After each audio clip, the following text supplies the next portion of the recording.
Diqqat! Pensiyalar to'xtatiladi.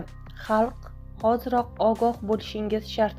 Assalomu alaykum. Muhim hamda tezkor yangiliklarni o'tkazib yubormaslik uchun like hamda podpisatsiya tugmachalarini bosib qoldirishni unutmang. Diqqat! Aytishlaricha, xorijga chiqib ketgan pensionerlarning pensiyasi to'xtatilar ekan.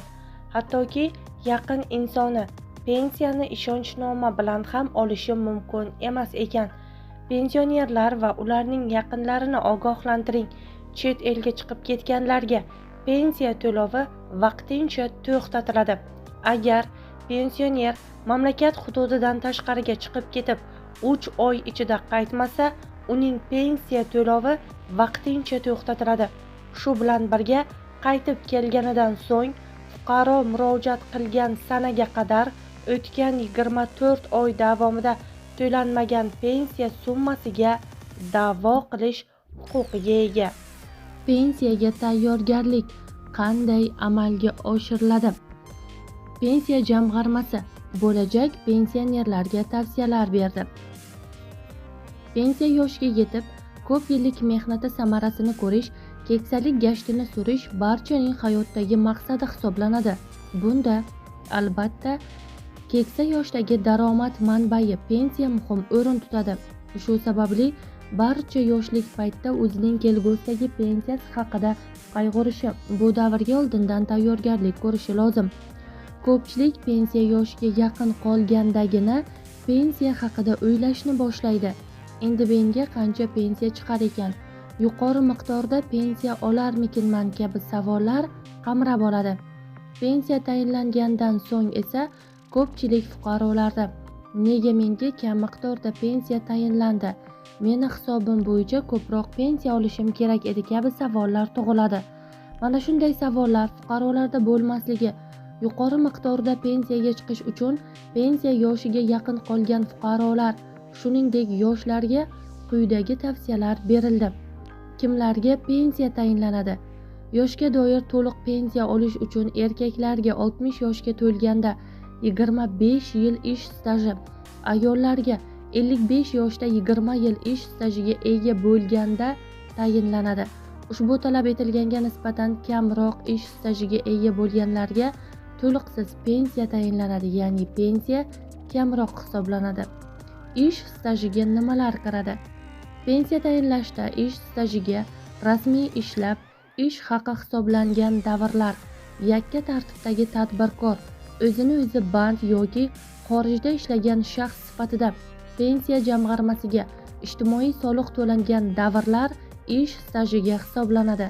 Ma'lumot uchun, ayol kishi rasmiy ishlab ish haqi hisoblangan va yakka tartibdagi tadbirkor, o'zini o'zi band yoki xorijda ishlagan shaxs sifatida ijtimoiy soliq to'langan davrlari jami 20 yil bo'lganda 54 yoshdan yoshga doir pensiyaga chiqish imtiyozi mavjud. Bunda yuqoridagi davrlar uchun kamida 7 yil ish stajiga ega bo'lganda fuqaroning harbiy xizmat, oliy o'quv yurtidagi kunduzgi o'qish hamda bola parvarishi uchun ta'tilda bo'lgan davrlar ham umumiy ish stajiga qo'shiladi. Pensiyaga tayyorgarlik qanday amalga oshiriladi? Pensiya fuqaroning rasmiy ishlagan davri va soliq to'langan ish haqi inobatga olinadi. Ya'ni fuqaro rasmiy ishlab, rasmiy daromad olgan sari yilma-yil pensiyaga huquqi shakllanib boradi. Demak, har bir fuqaro ish faoliyati va daromadini rasmiylashtirish orqali pensiyaga tayyorgarlik ko'rib boradi. Barchamiz pensiya yoshiga yaqinlashib qolamiz va endi pensiya haqida o'ylashni boshlaymiz. Endi menga qancha pensiya chiqar ekan?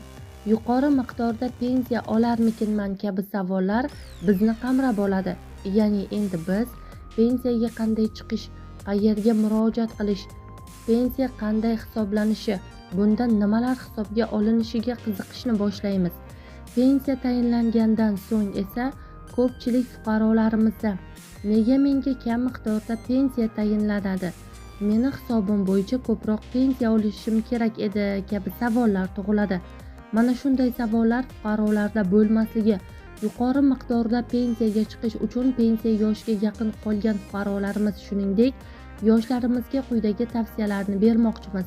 Birinchidan, mehnat faoliyatingiz rasmiy shaklda ketayotganligiga, ishlayotgan tashkilotingizda sizga ish staji yozib borilayotganligiga ishonch hosil qiling.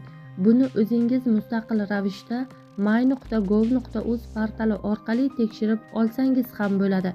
Ikkinchidan, raqamlashtirish davrida yashayotganligimizni hisobga olib, o'z ish beruvchingizdan ish stajlaringiz to'g'risidagi ma'lumotnomalarni raqamlashtirishni talab qiling. Uchinchidan, tashkilotingiz tomonidan sizga rasmiy shaklda ish haqi to'lanayotganligiga e'tibor bering. Bunda sizga hisoblangan ish haqi haqiqatdan qo'lingizga oladigan ish haqingiz, ushlab qolinayotgan daromad soliqlari, jamg'arib borilayotgan pensiya uchun o'tkazilayotgan mablag'lar va boshqalarni doimiy ravishda tekshirib boring. To'rtinchidan, agarda siz norasmiy shaklda faoliyat yuritayotgan bo'lsangiz, o'z-o'zini band qilgan holda ro'yxatdan o'tib, pensiya jamg'armasiga belgilangan tartibda ijtimoiy soliq to'lab boring. Bu orqali siz ish stajingizni ko'paytirib borasiz. Beshinchidan, pensiya qonunchiligiga oid yangiliklar, ma'lumotlar bilan muntazam ravishda tanishib boring. Kiritilayotgan o'zgarish va qo'shimchalardan xabardor bo'ling. Oltinchidan, hozirda mehnat faoliyati yuritmayotgan bo'lsangiz, kambag'allikni qisqartirish va bandlik bo'limlariga mehnat daftarchangizdagi ma'lumotlarni raqamlashtirishni so'rab murojaat qilishingiz lozim. Bunda raqamlashtirilgan ma'lumotlaringizni my.gov.uz portalida ko'rishingiz mumkin. Mehnat faoliyatimiz to'g'risidagi ma'lumotlarni hozir raqamlashtirib qo'ysangiz, pensiyaga chiqish vaqti kelganda ortiqcha ovora bo'lib yurmaysiz. Yuqoridagi tavsiyalar asosida mehnat faoliyatingizni olib borsangiz, pensiya yoshiga yetganda pensiya ta'minoti kafolatlanadi. Qo'shimcha ma'lumotlar, pensiyaga oid har qanday masala bo'yicha pensiya jamg'armasining 1271 raqamiga kal markazi orqali savollaringizga javob olishingiz mumkin.